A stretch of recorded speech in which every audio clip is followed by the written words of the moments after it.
3 and won 3 championships. Exactly, good point. Senator Sanders was also asked to explain some comments he made about former President Bill Clinton's transgressions, as they called it. Listen to this.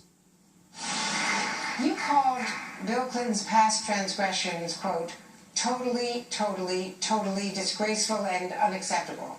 Senator, do you regret saying that? I was asked a question. You know, one of the things, Andrea, and that question annoys me. I cannot walk down the street, Secretary Clinton knows this, without being told how much I have to attack Secretary Clinton. Want to get me on the front pages of the paper? I make some vicious attack. I have avoided doing that, trying to run an issue-oriented campaign.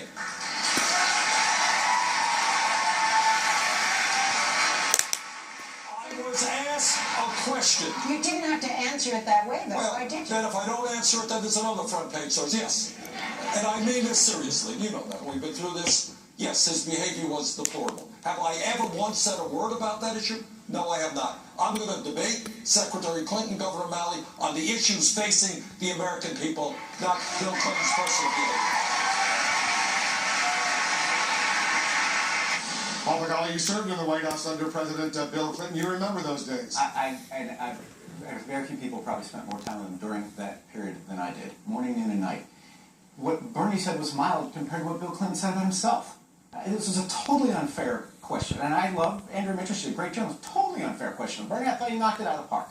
He is not going at Hillary or her husband personally. He wants to run on issues. He's going to run on issues. I thought that was true. I did think, look, this is one of Carville, my old partner, James Carville, one of his old laws. If there's something too dirty or vile for you to raise in the campaign, don't worry, some journalist will do it. But that's what happened here. I'm sorry. No, it had no place in the debate. These two want to debate Wall Street and guns and Iran and taxes, health care.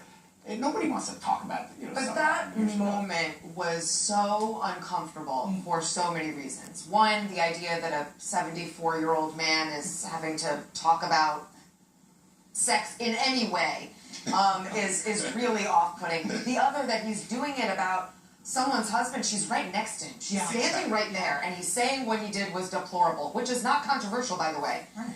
The other idea being that she was just effusively, singing Bill's praises about what role he'd play and how valuable he'd be.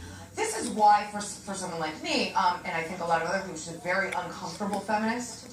I know that doesn't matter to her supporters, but for that moment encapsulated all of the reasons why she is a very uncomfortable feminist for women. Hold on, one at a time. Go ahead, Peter. It also encapsulated why people like... We're showing some video. These are live pictures. They're at a debate watch party in Charleston right now. We'll see if they show up. If they make some comments, we'll listen in live. But go ahead. Just really quickly, the point is that when it was Bill Clinton's problem, almost in the moment, Republicans tried to make it an issue, and it didn't work. So why is it going to work 20 years later with his wife? I just don't see it. You know, leaving aside the question of a 74-year-old man talking about 74-year-old man talking about sex, which is an uncomfortable subject for me as an aging man. I will say I agree with Peter. I think that was maybe Bernie Sanders' best moment of the whole night, and that was one. And I think every Democrat was cheering when he gave that answer, and everyone who.